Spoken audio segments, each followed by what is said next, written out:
하늘에 계신 우리 아버지 예수님의 십자가를 통하여 우리를 의롭게 해주셔서 감사합니다.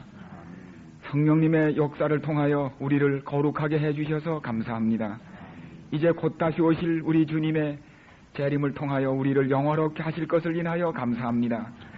지금은 말씀을 통하여 우리를 이 죄악을 이기고 참으로 예수님의 형상을 다시 옷 입도록 말씀의 은혜로 우리를 충만케 하시옵기를 예수님의 이름으로 기도드리옵나이다.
형제들아, 너희가 자유를 위하여 부르심을 입었으나 그러나 그 자유로 육체의 기회를 삼지 말고 오직 사랑으로 서로 종로로 달아. 성도의 친교 시간입니다. 서로 믿음의 악수를 나누시면서 천국까지 같이 갑시다. 성령 충만함을 빕니다.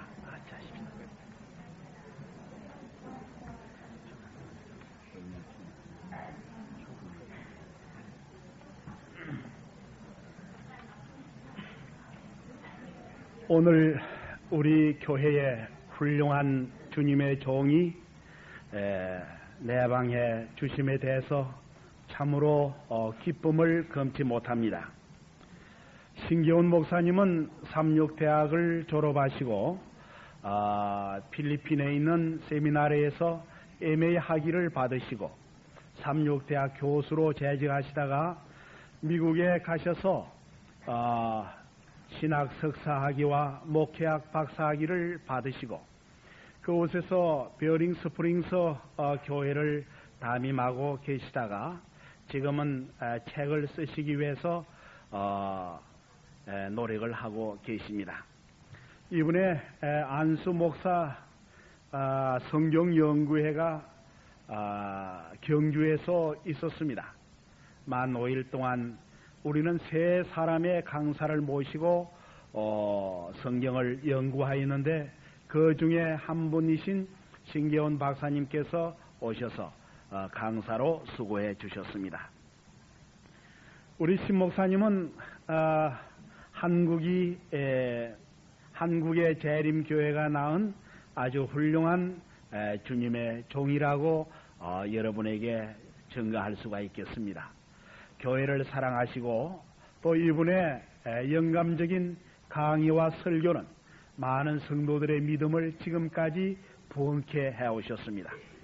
특별히 이분은 통찰력이 대단하셔서 아주 사물에 대한 것과 또 성경의 말씀들을 아주 깊이 통찰해서 이분이 적용하고 또 이분이 성경을 해설하는 것은 참 우리에게 놀라움을 금치 못하는 그러한 경우가 많습니다.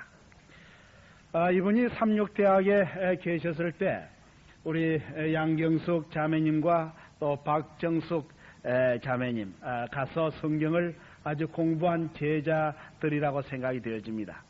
지금 서울여자대학의 총장으로 있는 정구영 씨도 동창생으로 우리 신 목사님에게 성경을 많이 배운 그러한 분입니다. 이렇게 제자들도 있을 뿐만 아니라 우리 송 장로님께서는 같은 동향인 원주입니다. 원주에 여러 인물들이 나왔는데 상당히 그분들 가운데 오늘 두세 분이 이렇게 우리 교회에 계십니다. 무엇보다도 제가 오늘 우리 신 목사님에 대해서 참 기쁘게 여기는 것은 주님께서 이분을 사용하고 계시다고 하는 확신입니다. 오늘 말씀을 들으시고 오후에 신계훈 목사의 말을 듣지 마시고 주님께서 사용하시는 주의 종에 전하는 기별을 오늘 들으셔서 우리 교회가 올해의 성령 충만한 교회로 만들자고 하는 이 목표를 따라 훌륭한 마음의 밭을 준비하는 기회가 되리라고 확신합니다. 오후에 여러분 많이 참석하셔서 이 자리에 복된 자리가 되게 해주시기를 바랍니다. 목사님 나오셔서 말씀을 전하겠습니다.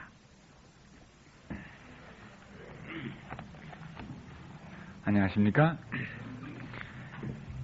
예고도 없이 왔는데 우리 마음이 넓고 너그러우신 목사님께서 넓은 자리를 만들어 주셔서 귀한 성도의 교제를 사랑하는 영동의 가족들과 함께 나누도록 도와주신 하나님께 감사드리고 우리 목사님과 여러 성도들에게 진심으로 감사드립니다. 우리는 위기라는 말을 많이 들어왔습니다. 우리는 위기라는 말에 익숙해져 있는 사람들입니다. 우리는 위기 속에서 살아온 사람들이고 곧 위기가 우리의 역사였습니다. 우리는 한때 경제적인 위기를 겪은 민족입니다. 군사적인 위기를 겪고 있는 민족입니다. 요새는 우리가 정치적인 위기를 겪고 있는 민족이에요. 아울러 도덕적인 위기가 아주 촉박하게 우리를 에워싼 그런 시대에 지금 저희가 삽니다. 뿐만 아니라 우리는 밖으로 환경 오염의 위기와 위험에 처한 지구의 그 여러 형편, 지구상의 생물의 모든 생명을 위협하는 현실을 저희가 어제 또 더듬어도 봤습니다. 참으로 지금 우리는 사용 연한이 초과한 유효기간이 지난 지구에 산다는 사실을 명심하시기를 간절히 바랍니다. 곧 갈아버려야 할 지구에 마지막 사는 인종인 것, 백성인 것을 기억합니다. 그런데 이 모든 세상의 위기에 바로 원인이요 뿌리가 뭐라고 그랬습니까? 무엇 때문이라고 그랬어요? 예수님의 재림이 지체되기 때문에 발생하는 위기인 것을 우리는 어제 똑똑히 살펴볼 수 있었습니다. 예수님의 재림이 늦어지기 때문에 지구는 사용 연한이 지났는데도 써야 할 수밖에 없어요. 그렇기 때문에 각종 재난과 오염이 이 땅을 뒤덮고 있습니다. 참으로 이 예수님의 재림이 늦어지기 때문에 제일 큰 위기를 겪는 것이 누굽니까? 누구예요? 재림 신자들이에요. 재림교회. 바로 그 얘기가 어디 기록되어 있다고요? 마태복음 25장에 신랑을 기다리는 열 처녀들의 그 비유 가운데 생생히 그 위기의 실상이 드러나 있습니다. 신랑이 더디 오기 때문에 바깥에서는 어떤 일이 생긴다고요? 마태복음 24장에 기록된 사건이 발생합니다. 마태복음 24장과 25장은 예수님의 마지막 설교입니다. 이번 금요일날 돌아가실 텐데 화요일날 하신 마지막 설교로 마태복음 24장은 해질 때까지 하신 설교고 25장은 해가 지면서 하신 설교입니다. 그래서 이 마지막 세상이 마태복음 24장처럼 참으로 전쟁과 부도덕과 여러 가지 민족들의 소요로 어지러운 때, 그때 하나님 백성들은 신랑을 기다리다가 마침내 늦어지기 때문에 졸고 있는 동안에 큰 위기가 발생합니다. 신랑이 오기는 왔습니다. 틀림없이 왔습니다. 신부 데리러 오지 않는 신랑이 세상에 어디 있습니까? 네. 오기는 왔는데 더디 왔습니다. 더디 오는 동안에 이 신랑이 오면 축하에 함께 참여해야 될 이 열 자녀들에게 큰 위기가 왔는데 그 위기가 무슨 위기였어요? 유류파동, 오일 크라이시스였어요. 등잔에 기름이 모자랐습니다. 그리하여 벌어진 상황을 여러분은 아십니다. 그런데 여기에서 이 열 처녀의 위기가 드러난 것, 그들의 등잔에 기름이 없다는 것이 밝혀진 것은 언제였습니까? 신랑이 도착했을 때였습니다. 품성은 위기에 드러난다. 실물교훈에 품성은 위기에 드러난다. 편안할 때는 그 사람이 어떤 사람인지 모릅니다. 정말 그 사람이 어떠한지는 위기가 닥쳐와야 알게 됩니다. 그것이 바로 어디에 다시 기록되어 있는가 하면 마태복음 7장, 예수님께서 그 유명한 산상 설교를 마치시면서 맨 결론적으로 하신 말씀이 뭡니까? 어리석은 사람과 지혜로운 사람의 그 모습을 집 짓는 사람의 비유로 말씀하신 겁니다. 네. 그래서 어리석은 사람은 그 집을 어디다 지었어요? 기초가 튼튼하지 못한 모래에 세웠습니다. 지혜로운 사람은 반석 위에 지었습니다. 그런데 비가 내리고 창수가 나고 비바람이 칠 때까지는 그 기초가 어디에 세워졌는지를 아무도 알지 못하다가 언제 알게 됐습니까? 비바람이 칠 때, 풍우대작할 때 그 기초가 드러나게 됐습니다. 네. 그래서 바로 그 앞에 그날에 많은 사람이 나더러 이르되 주여 주여 우리가 주의 이름으로 선지자 노릇하고 주의 이름으로 권능을 행하고 이적을 행치 아니하였습니까? 예수님께서 그때 뭐라고 그러셨어요? 나는 너희를 도무지 알지 못한다고 말씀했습니다. 내가 너희를 도무지 모른다는 얘기가 뭘까요? 너하고 나하고는 개인적 관계가 없다 이겁니다. 내가 선지자를 할지라도 이적을 행했다 할지라도 병자들을 고쳤다 할지라도 권능을 행했다 할지라도 나하고 개인 관계 없이도 그런 일을 할 수 있다는 사실입니다. 이것은 얼마나 중요한 교훈이 되는지 모릅니다. 지금 우리는 기초에 대해서 말씀드리고 있는 것입니다. 기초. 네. 고린도전서 3장을 보십시오. 고린도전서 3장에 보면 우리는 끊임없이 성경이 이 사실을 한 비유로서가 아니라 생생한 현실로서 말씀하고 있는 것을 보게 됩니다. 고린도전서 3장 10절 내게 주신 하나님의 은혜를 따라 내가 지혜로운 건축자와 같이 터를 닦아둠에 다른 이가 그 위에 세우나 그러나 각각 어떻게 그 위에 세우기를 조심할지니라. 이 닦아둔 곳 외에 능히 다른 터를 닦아둘 사가 없으니 이 터는 곧 예수 그리스도라.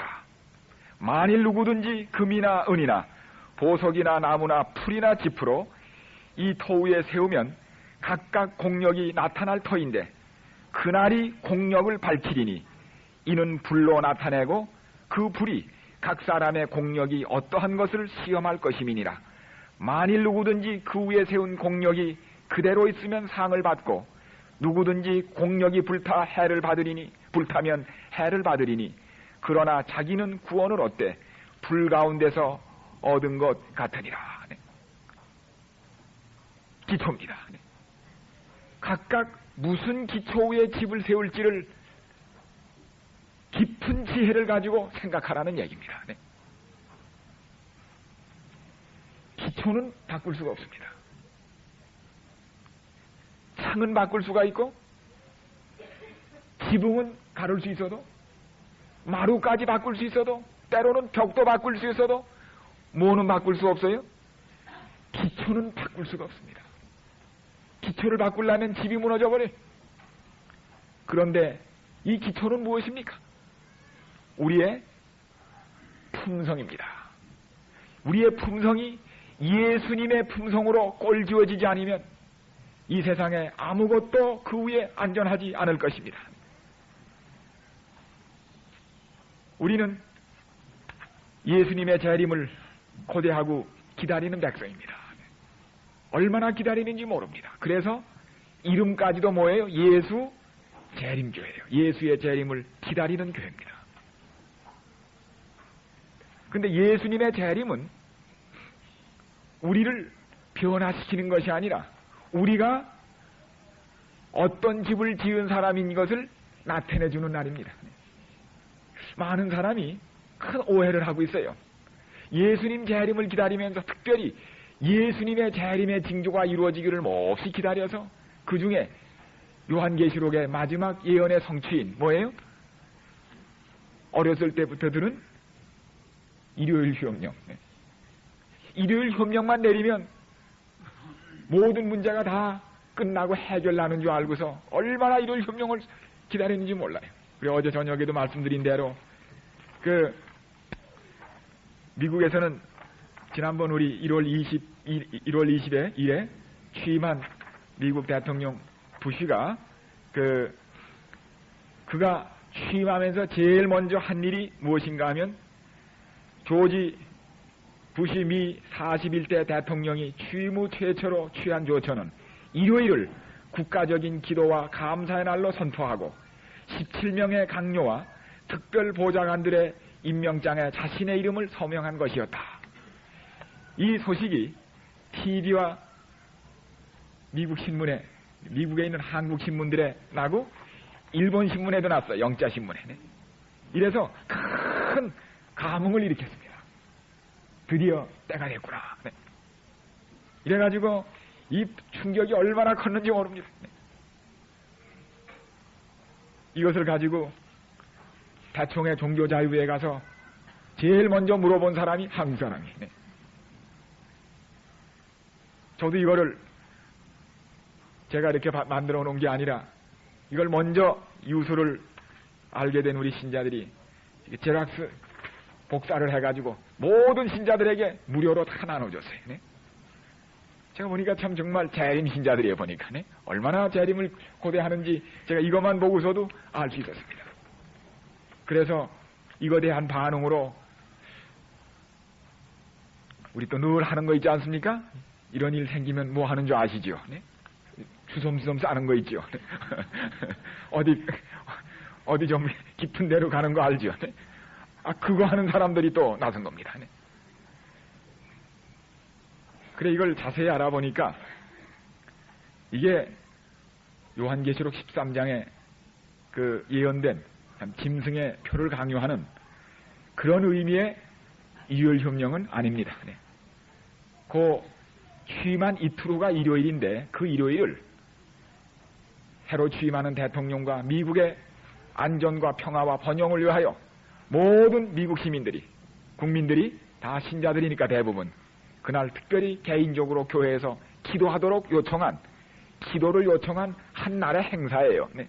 이거는 국회나 어디를 통과하지 않고도 때로는 시장이, 때로는 주지사가, 때로는 대통령이 그런 문화 행사에 법적 구속력이 없이 그렇게 할 수 있는 하나의 문화 행사의 일환으로 법적 구속력이 없이 국회를 통과하지 않고도 법령이 아니라 하나의 문화 행사의 권장으로 할 수 있는 그러한 하나의 행사입니다. 네. 아마 한국에도 여기에 대한 반응이 갖가지로 있는 줄 압니다. 물론 이런 것들이 우리로 하여금 미국이 점점 짙어지고 있는 그 신앙에 대한 태도를 보여주는 한 단면이기는 하지만 그것이 많은 사람이 기대하는 그런 의미의 그런 그 범주의 일이 아니라는 것 아주 분명해진 현실이 아닙니까? 그래서 우리는 여러분이요, 이러한 기사의 자극을 받지 마시고 차라리 아니요, 정상적으로 열 처녀의 비유의 자극을 받으시기를 간절히 바랍니다. 네. 산상설교의 말씀에 자극을 받으시기를 바랍니다. 가을이 오기를 기다리지 마십시오. 가을은 기다리지 않아도 옵니다. 네. 누가 가을 기다려 옵니까? 저절로 오는데. 네. 가을에 거둘 것이 있도록 봄에 씨를 뿌리고 여름에 가꾸시기를 바랍니다. 네. 우리는 가을을 기다리는 마음을 봄에 씨를 뿌림으로 여름에 땀을 흘려 가꿈으로 가을을 기다리시기를 바랍니다. 가을을 제일 잘 기다리는 방법은 달력을 보고 가을을 짚고 넘어가는 것이 아니라 봄에 씨를 뿌리고 여름에 땀을 흘려 가꾸는 것이 가을을 제일 잘 기다리는 방법이 아닙니까, 여러분? 우리는 이러한 기초적인 신앙에서 흔들리기가 아주 쉽습니다. 말세 징조의 일요일 휴업령에 너무 지나친 그런 자극을 보이기 전에 자신의 영적 상태에 대하여 예민하시기를 간절히 바랍니다. 네. 여하튼 예수님의 재림이 늦어지는 것은 모든 위기에, 세상의 모든 위기의 근원입니다. 세상과 나라와 사회와 개인의 위기의 바로 뿌리입니다. 네. 어제도 말씀드린 대로 예수님 재림이 늦어짐에 따라 제일 큰 영향을 받는 것은 다른 교회가 아니에요. 일반 다른 교회는 예수님 재림이 늦어져도 상관이 없어요. 우리 가톨릭은 정권을 통하여 교회의 세력을 펼치는 것이 그 교회의 기본 이념입니다. 요새 한참 재미 봅니다. 예수님 재림 별로 큰 힘이 없습니다. 또 우리 박자 치면서 이 땅에서 복받고 병 안 앓고 번영 누리는 그런 교회에 있습니다. 그 교회 그런 목적 현실에서 이루어지면 미래에 대하여 재림에 대하여 별 특별한 관심 없습니다. 예수님의 재림을 간절히 기다리고 사모하며 거기에 모든 것을 걸고 있는 교회는 제7일 안식일 예수 재림교인입니다. 그런데 여러분, 많은 사람이 재림은 고대하면서도 예수님은 안 기다리는 사람들이 있습니다. 우리는 예수님을 기다려야지 재림만을 기다려서는 안 된다는 말씀을 드렸어요. 어제 저녁 말씀드린 것 기억하십시오. 마태복음 25장 얘기는 잔치 얘기입니다. 결혼식 얘기입니다. 결혼식이 늦어지면 1시간 2시간 지체되면 결혼식 보러 왔던 사람은 다 가고 누구만 남아요? 신랑 신부와 개인적 관계가 있는 사람만 남게 됩니다.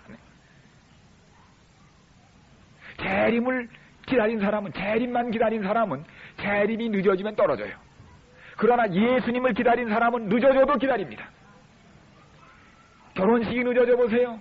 잔치 보러 왔던 사람은 다 떠나버리고 신랑 신부를 개인적 관계를 가진 가족과 친구들, 가까운 사람은 오히려 늦어지면 늦어질수록 더욱 초조한 마음으로, 애타는 마음으로 끝까지 남아있는다는 사실을 기억하셔야 합니다. 네. 우리는 자칫하면 예수 재림 교인이 아니라 재림 교인이 될 수가 있어요. 예수 재림 교인이 되시기를 간절히 바랍니다. 네. 그리하여 여러분, 오늘 우리가 당하고 있는 이 문제는 뿌리가 깊은 문제입니다. 저는 이 문제에 대하여 큰 최근의 부담을 가지고 이 부담을 우리 모든 목사님들과 우리 신자들과 함께 나눔으로 이 위기를 극복하게 되기를 바라는 마음이 아주 간절합니다. 그런데 여러분, 이 예수님의 재림을, 아니 예수님을 기다리는, 메시아를 기다리는 이 위기가 언제부터 시작됐다고요? 그 뿌리가 언제부터, 역사가 언제부터입니까? 인간이 범죄한 다음부터 하나님께서는 메시아를, 구주를 보내시겠다고 창세기 3장 15절에 약속하셨어요. 그때부터 오시는 메시아를, 그리스도를 기다리기 시작했습니다. 첫 번 이 기다린 사람이 누구지요? 말할 것도 없이 아담과 하와입니다. 그래서 자기네들이 쫓겨나온 에덴 동산을 생각하며 사무치는 한을 가지고 메시아가 오셔서 사단의 머리를 부수고 자기들을 다시 에덴 동산으로 다시 들어가게 하도록 얼마나 기다렸는지 몰라요. 그러다가 첫 아들을 낳았습니다. 너무너무 좋았어요. 그래서 그 가인이 뭔 줄 알았어요? 메시아인 줄 알았습니다. 드디어 왔구나. 내가 네 에미에비의 원수를 갚아서 다시 쫓겨나온 에덴 동산으로 다시 그들을 들어가도록 하는 메시아인 줄 알고 이름도 가인이라고 하죠. 가인이 그게 카나라고 하나님을 통하여 얻은 아들입니다. 네. 얻은 사람, 메시아입니다. 네. 그런데 그렇게 간절히 기다리고 잘 길렀는데 크더니 뭐로 변해요? 살인범으로 변하는 겁니다. 얼마나 낙심하고 얼마나 상처를 받았는지 말할 수 없습니다. 그래서 아예 두 번째 아들 낳을 때는 이름도 뭐라고요? 아벨이라고 졌어요. 아벨이란 말은 헤벨이라는 말에서 나왔는데 헛되다는 뜻입니다. 아무것도 아니라는 뜻입니다. 네. 자식도 메시아가 아니라는 걸 깨달았습니다. 여러분, 지금 자식들 공들여 키우는 거 마땅한 일이지만 자식이 메시아는 아닌 거 아시기 바랍니다. 네. 특별히 우리 한국 부모들 자식에게 모든 거 걸고 하시는데 그건 좋은 일이에요. 그 정성과 그것 정말 이 나라와 이 교회를 살리는 말할 수 없는 미덕이고 덕성입니다. 그러나 메시아는 아닌 줄 아시고 그렇게 하시기 바랍니다. 네.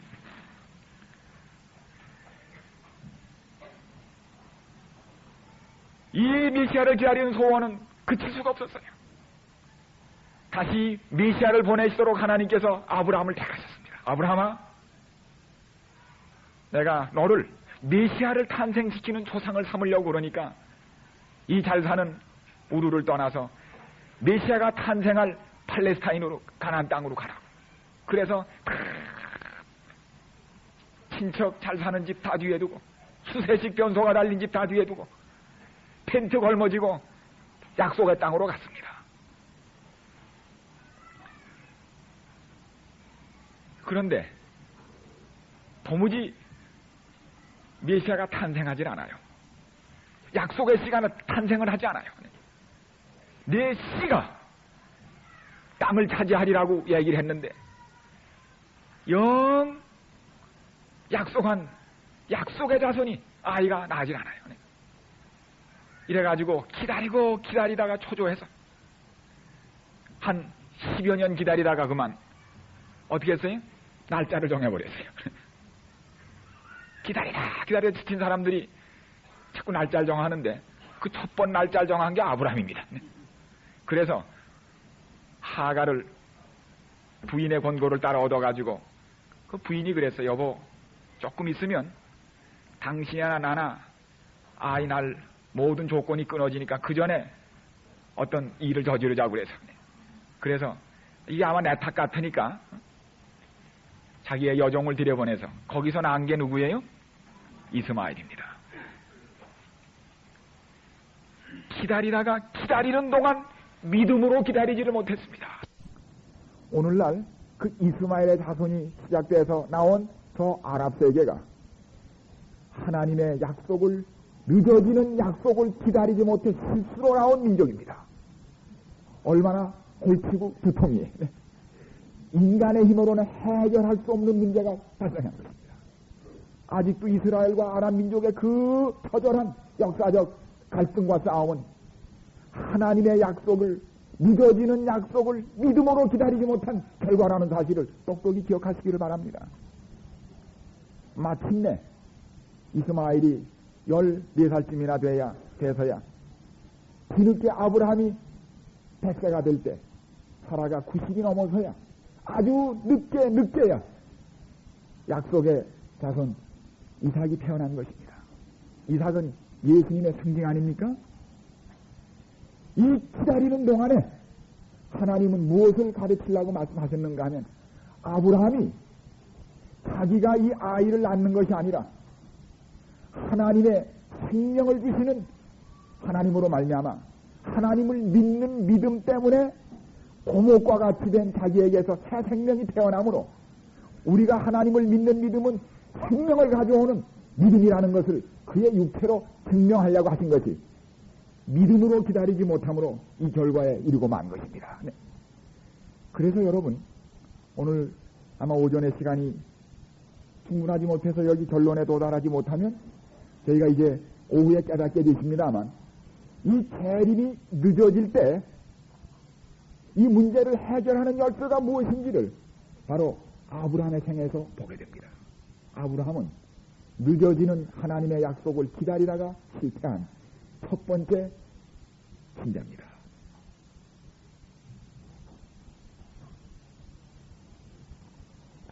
우리는 그 후에 똑같은 이 과정이 반복되는 걸 봅니다. 그 대표적인 게 또 누구예요? 야곱입니다. 야곱은 자기를 통하여 하나님의 약속이 이루어지기를 너무나 사모하고 말았어요.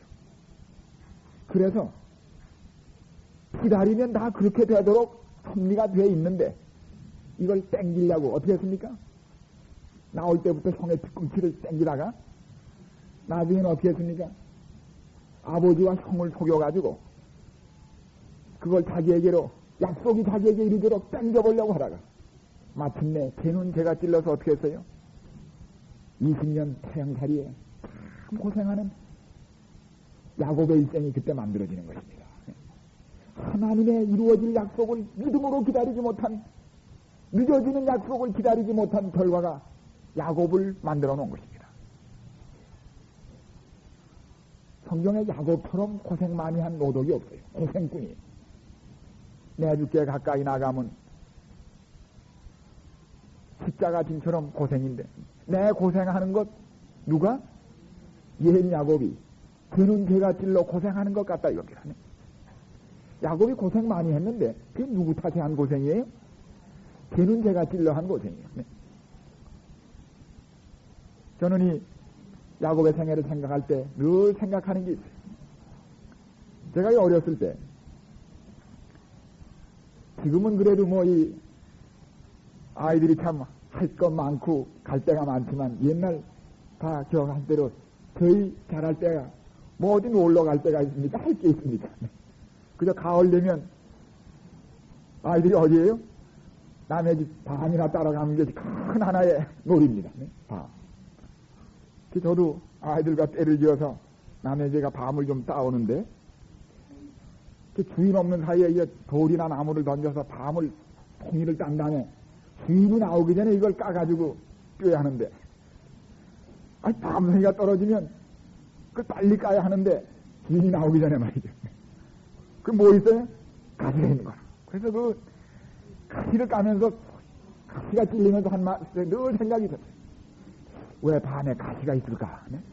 가시가 없이 맹숭맹숭했으면 이걸 빨리 가지고 하는데 이 가시 때문에 지장이 많아야죠. 제가 그걸 언제까지 해결을 못했는가 하면 대학 때까지도 해결을 못했어요. 왜 밤에 가시가 있는지. 그러다가 제가 대학을 다니던 어느 날 우리 대학의 선생님 목사님 중에 한 분이 뭐 좀 집에 좀 볼 일이 있어서 그 목사님 댁에 갔어요. 삼육동 우리 그 사택에 밤나무가 많습니다. 그 집에 제가 나중에 살았지만은 근데 그래 갔더니 이게 마침 가을인데 연세 많으신 할머니가 집에 계시는데 저는 밤은 어떻게 하는 줄 아는 따는 건 줄 알았어요. 뭘 두드리고 던져서 따는 건 줄 알았는데 거기 보니까 두드리고 따는 게 아니라 그 할머니가 허리를 굽히고 땅에서 알밤을 주무시더라고요. 아하, 밤은 따는 게 아니라 죽는다는 그래야 처음 말합니다. 깨달은 게 뭔가 하면 왜 밤에 가시가 있는가 하면 밤이 있지 않으면 맛도 없고 영양도 없고 그 다음에 또 이 옷에 물도 들어요. 그래서 나중에 남의 밤 따먹고 와서 또 그게 옷까지 버려가지고 어머니한테 혼나지 않습니까? 밤물은 빠지도 않고. 네. 이 보니까 아직 밤이 덜 익어서 먹지 말아야 할 때는 하나님께서 2중 3중 철조망으로 철조망을 다 나서 대집 손을 못 대게 했어요. 그 다음에 다 익어서 먹을 때가 되면 철조망을 싹 꺾고 바람을 한번 씩 불면 어떻게 밤이 딱 떨어지면 그때 밑에서 땡큐 그리고 먹으면 되는 거예요. 주워 먹으면 돼. 그걸 기다리지 못해가지고 어떻게 기다리지 못해서 따다가 어떻게 돼? 가시에 찔리는 겁니다. 기다리지 못하면 고생해요. 바로 야곱이 하나님의 때에 이루어질 약속을 기다리지 못하고 서두르다가 걔는 제가 찔러서 눈물 많이 흘리고 산 그런 우리 인간의 모습을 보여주는 바로 그 노동입니다. 하나님의 약속을 기다리지 못해서 비어지는 그 비극이 얼마나 큰지 일일이 헤아릴 수가 없습니다. 우리는 기다리기에 지친 하나님 백성들의 그 부르짖음을 끊임없이 성경에서 듣게 되는데 시편 74편 9절 10절을 좀 보세요.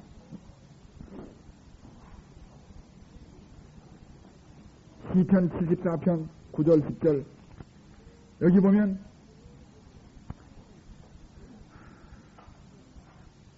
우리의 표적이 보이지 아니하며 징조가 없다 이겁니다. 선지자도 다시 없으며 이런 일이 얼마나 오랬는지 우리 중에 아는 자도 없나이다. 이러한 상태가 언제까지나 계속되고 끝이 온다는 약속이 이루어진다는 징조도 없고 이것을 말해주는 선지자도 없는데 하나님이여 대적이 언제까지 회방하겠으며 원수가 주의 이름을 영원히 능욕하리까. 언제까지 이런 상태가 계속될 겁니다. 또 우리 공주 건너뛰어서 성경 하박국에 있는 말씀을 보십시오. 하박국 1장. 우리 소선지 우리 하박국 1장에 보면은 바로 우리는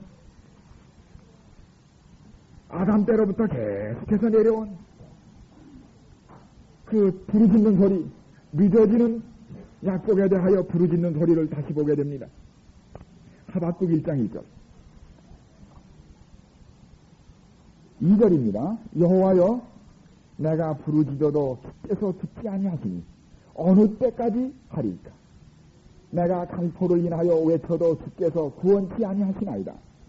어찌하여 나로 간악을 보게 하시며 태역을 목도하게 하시나이까. 대저 겁탈과 간포가 내 앞에 있고 변론과 분쟁이 일어났나이다. 이러므로 율법이 해이하고 공의가 아주 시행되지 못하오니 이는 악인이 의인을 에워쌌으므로 공의가 굳게 행함입니다. 하나님, 어떻게 이런 세상이, 이런 뒤죽박죽된 세상이 계속돼야 합니까? 언제까지 세상을 이런 식으로 끌고 나가시려고 잠잠히 계시는 겁니까? 여러분, 우리가 세상에 증가하고 벌어지는 이 비참하고 답답한 일을 볼 때 이런 부르짖음이 나옵니다. 언제까지 이렇게 계속돼야 합니까? 하나님이 도대체 이 문제를 어떻게 하시려고 무관심하게 잠잠히 계십니까? 그래서 2장에서 하나님이 그 대답을 주십니다. 하박국 2장. 내가 내 파수하는 곳에 서며 성루에 서리라. 그가 내게 무엇이라 말씀하실는지 기다리라. 기다리고 바라보며 나의 질문에 대하여 어떻게 대답하실는지 보리라. 그리하였더니 여호와께서 내게 대답하여 가라사대 너는 이 묵시를 기록하여 판에 명백히 새기되 달려가면서도 읽을 수 있게 하라. 이 묵시는 정한 때가 있나니 그 종말이 속히 이르겠고 결코 거짓되지 아니하리라. 비록 더딜지라도 기다리라. 지체되지 않고 정령 응하리라. 네. 이것이 기다리는 선지자에게 우리에게 주신 하나님의 확약의 말씀이었습니다. 이 말씀을 하신 다음에도 또 600년 이상이 또 지났습니다. 그런 다음에야 마침내 기다리던 메시아가 베들레헴에 태어났습니다. 갈라디아 4장 4절에 보면 그렇게 늦게 오시고도 4,000년이나 늦게 오시고도 성경은 뭐라고 그래요? 아주 늦게 메시아가 탄생하셨다고 그러지 않고 뭐 참에 시간이 돼서 도착하셨다는 겁니다. 때가 참에 하나님이 약속하신 대로 약속하신 메시아를 여인에게 탄생시키심으로 당신의 뜻을 이루셨다는 거예요. 여기에 대하여 시대의 소망에는 별들이 그의 지정된 광대한 궤도를 운행하듯이 하나님의 목적들은 서둘러지거나 지체되지 됨을 모른다. 마찬가지로 하늘의 회의에서는 그리스도에 오실 시간이 적정되어 있었다. 그 큰 시계가 그 시간을 가리켰을 때 예수께서는 베들레헴에 태어나셨다. 그런데 여러분, 막상 예수님께서 이 땅에 오셨을 때는 그 예수님을 기다리는 메시아를 기다린 준비된 백성은 너무나 작았습니다. 할머니 할아버지 좀 하고 들판에서 양치던 목자, 외국에서 왔던 학자 몇 사람 외에는 아무도 예수님의 초림을 위하여 준비된 백성이 없었습니다. 늦어진 듯이 보인 초림을 위하여 준비된 백성이 그때 없었습니다. 그런데 예수님이 이 땅에 오셔서 모든 초림의 예언을 이룬 다음에 다시 재림 승천하시게 되었습니다. 승천하시면서 다시 무슨 말씀을 하셨어요? 막 예수님이 감람산에서 지금 승천하시려고 하는데 제자들이 또 붙잡고 예수님에게 마지막 물은 질문이 뭡니까? 주여, 언제 주의 나라를 이 땅에 이루시겠습니까? 다시 말하면 예수님의 마지막 설교에서도 제자들이 물은 게 뭔가 하면 언제 세상 끝이 오고 약속하신 나라가 서겠느냐를 물었는데 승천하실 때도 마지막 물은 질문이 그때 예수님께서 기다리라고 말씀했습니다. 내가 다시 올 테니까 기다리라고 말씀했습니다. 그때부터 제자들은 그리스도인들은 다시 기다리기를 시작했습니다. 또 기다리기 시작했어요. 그래서 예수님의 제자들은 자기네들 당대 예수님 오신 줄 알았습니다. 읽어보면 그렇죠? 꼭 자기네들 죽기 전에 예수님 오시는 줄 알았어요. 또 사도 바울 선생님의 그 설교를 들었던 데살로니가 신자들도 데살로니가 전서 읽어보면 예수님이 당대 오실 줄 알고 기다렸습니다. 간절히 기다렸습니다. 그래서 쭉 역사를 살펴보면 계속 주님을 따르고 믿는 사람들이 예수님의 재림을 기다리며 시기를 많이 정했습니다. 역사에도 보면은 3세기에는 몬타니스트라는 사람들이 랍비가 계산한 연대에 따라 서기 240년에 예수님이 재림한다고 기다리다가 실망했어요. 또 청교도들은 1660년에 예수님이 재림하신다고 기다리다가 또 낙심했습니다. 조나단 에드워드라는 부흥사는 예수님이 1739년에 오신다고 기다리다가 실망했습니다. 그러한 계통을 쫓아 윌리엄 밀러라고 하는 침례교인 평신도 지도자는 언제요? 다니엘서를 연구하는 가운데 1844년에 예수님이 오신다고 기다리다가 오시지 않아서 실망했습니다. 그 실망한 무리 중에 왜 예수님의 재림이 늦어지는지 이유를 발견한 한 무리가 마침내 탄생했는데 그것이 누구였어요? 제7일 안식일 예수 재림교인들입니다. 다시 말하면 왜 예수님이 재림이 그때 일어나지 않고 늦어지는 이유가 무엇인지를 발견한 놀라운 발견을 한 그 백성이 바로 여러분과 저라는 사실입니다. 여러분과 저는 이 비밀을 알고 있는 사람들이에요. 이 비밀을 세상에 가르쳐 주도록 부르심을 받은 사람들입니다. 그런데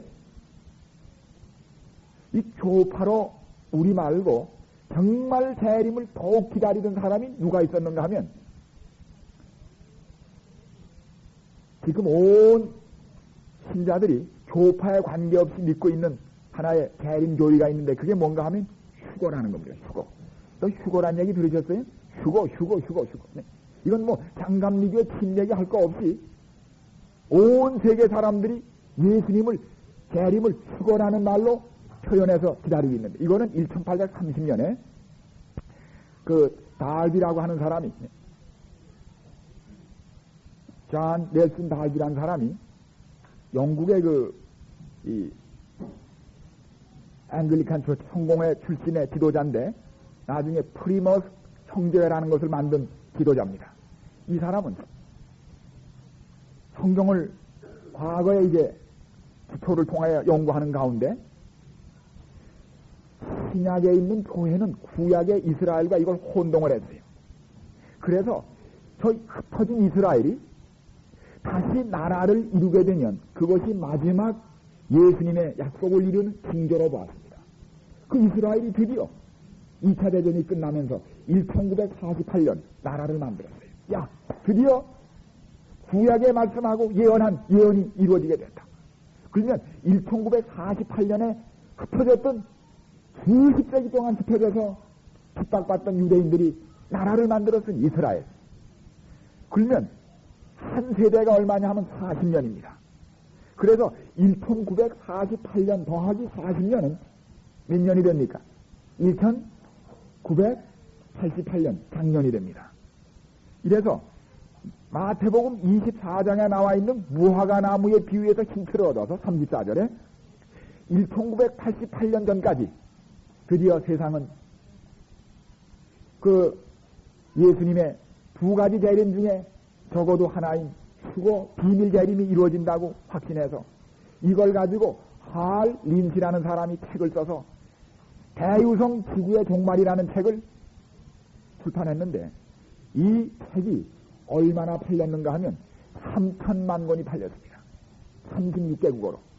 온 세계가 틀림없다 이겁니다. 지금 여러분이요 시중에 나와 있는 책들 장감리교인 모든 침례교인 많은 사람들이 입에 자꾸 이스라엘을 바라보며 이스라엘의 사태가 이 세상의 종말을 결정하고 예수님의 이 재림을 결정하는 사건으로 이스라엘을 바라보며 손꼽아 기다리는 이 사람들이 전부 여기에 영향을 받은 사람들입니다. 그런데 당연히 무사히 지나갔어요.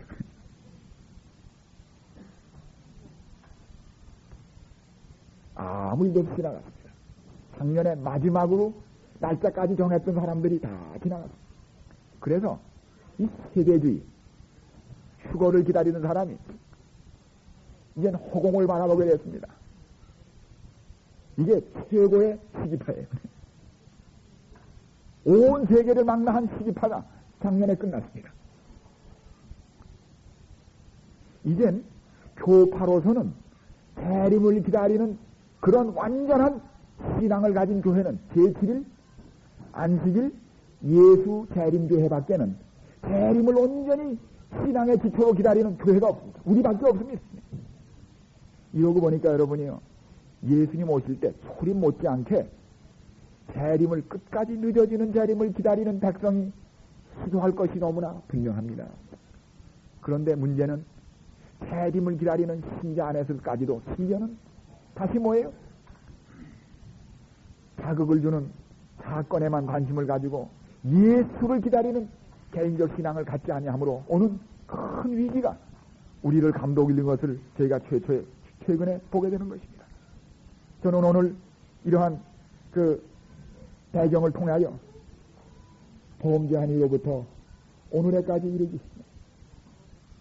오래 지체되는 예수님의 오심을, 약속을 기다리던 이 백성들의 역사를 생각하며 이제 우리에게서 이것이 마지막 매듭을 지려는 이때에 우리가 어떻게 마지막 기다리는 위기를 극복하고 10처녀의 비유에 나온 지혜로운 처녀가 돼서 기쁨으로 신랑을 맞이할 수 있을지에 대한 이것이 우리의 큰 최고의 관심사가 아닐 수 없습니다. 우리의 최대의 관심사입니다.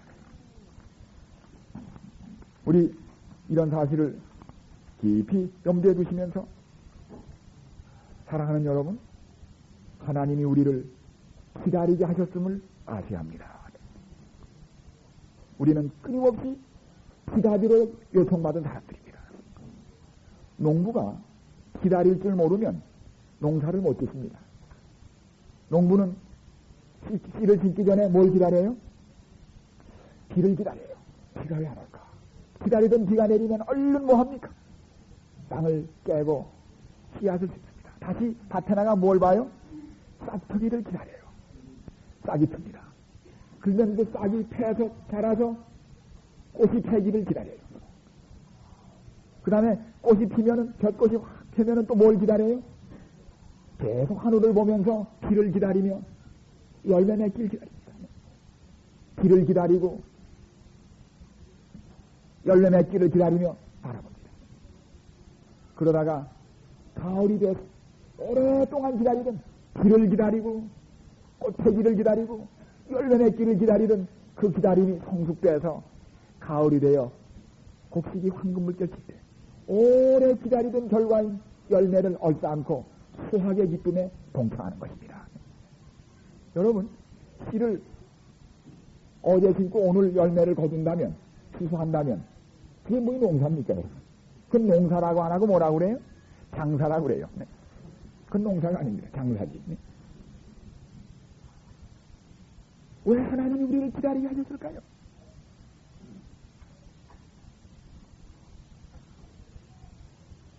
아이를, 어제 아이를 갖고 그 다음날 난다면 어떻게 되겠습니까? 네? 생각해보세요. 어제 아이 갖고 그 다음날 아이를 난다면 어떤 현상이 생길까요? 여기 어머니 된 사람도 생각 좀 해보세요. 네? 아니, 어제 아이 가졌는데 그 다음날 아이를 전해가 낳았어요. 그러면 어떤 현상이 일어날까요? 생명이 태어나져요. 아이가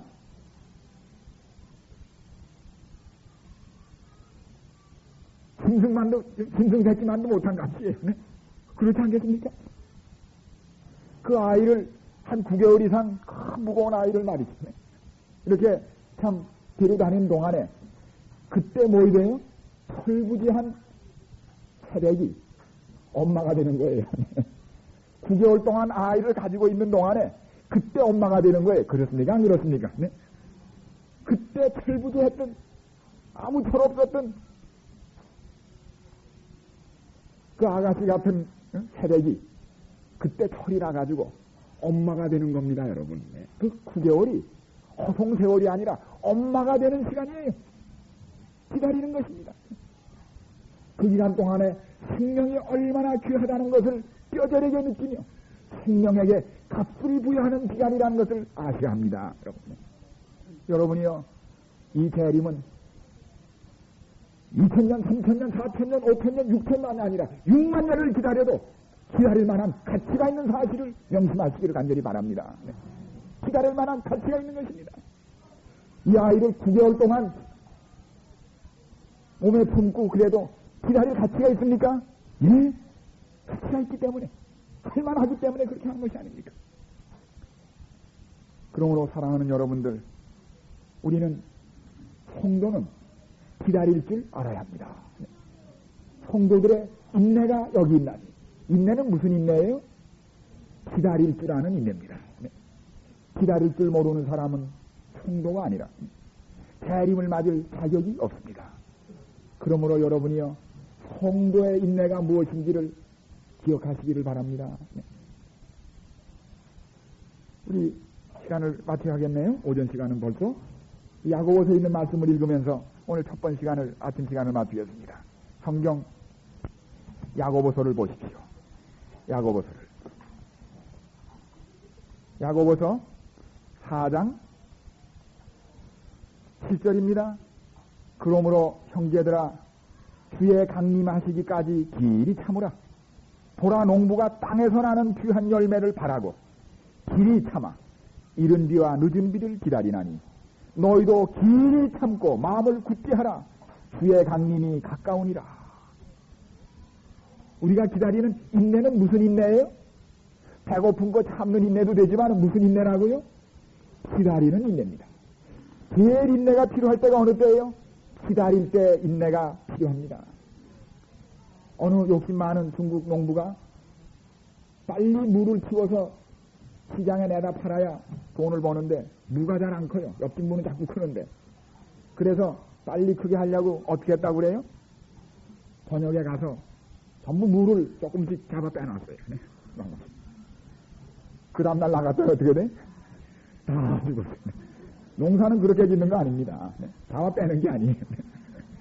기다리는 수밖에 없는 것입니다. 기다리는 수밖에. 그러므로 예수님의 재림이 늦어지는 것 같이 보이는 이 기다리는 시기 동안에 우리가 해야 할 일이 있습니다. 그것이 뭡니까?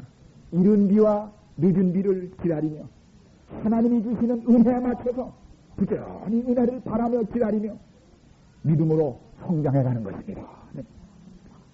나는 포도나무요 너희는 가지니 너희가 나를 떠나서는 아무것도 할 수 없어요. 주님께 속하여 있어서 공급하시는 은혜로 사는 길밖에 다른 것이 없습니다. 그래서 우리 상대성 원리를 발견해서 온 세상 역사에 가장 뛰어난 과학자라는 그런 칭호를 얻은 아인슈타인 이 박사였습니다.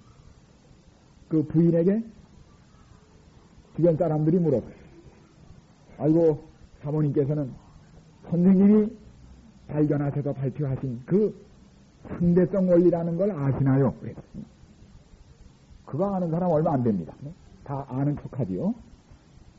그랬더니 사모님께서 예, 나는 우리 남편이 가르치는 그 상대성 원리가 무엇인지는 모르지만 그 양반하고 저하고 상대성 원리는 압니다. 그러면 된 겁니다. 여러분, 우리 최근에 믿음으로 말미암는 의에 대하여 많이 들었는데 할머니들은 들으셔도 뜻을 모르실 거예요. 모르셔도 괜찮아요. 예수님하고 여러분의 상대성 원리만 하면 돼요. 예수님 없이는 아무것도 못하겠고 예수님 없이는 구원을 받지 못하면 예수님 없이는 아무것도 할 수 없다는 사실을 깨닫고 너희가 나를 떠나서는 아무것도 할 수 없다는 예수님 말씀을 깨닫고 내게 능력 주시는 다 안에서 내가 모든 것을 할 수 있다는 이 말씀에 놀라운 사실을 체험하는 모든 분들은 그리스도의 은혜 안에 의 안에 거한다는 사실을 깨닫게 됩니다. 그러므로 사랑하는 여러분이요, 우리 주님께서 약속하신 말을 과거에 이루신 것처럼 비록 더딜지라도 까닭이 있어서 지체하시며 마침내 임하시게 될 때 성도의 인내를 끝까지 지니시다가 농부가 가을에 그의 인내의 결실을 안고 기뻐하며 가을을 맞이하듯이 이제 다가온 세상의 가을, 우리 주님의 재림, 세상 끝인 이 치수때에 거두시는 주님의 품 안에 안기는 성숙하고 바르게 익은 알곡이 되시기를 간절히 바라며 기다리는 여러분들에게 하나님께서 이른 비와 늦은 비를 적절히 주셔서 열매 맺는 백성으로 끝까지 남아 계시기를 간절히 바랍니다.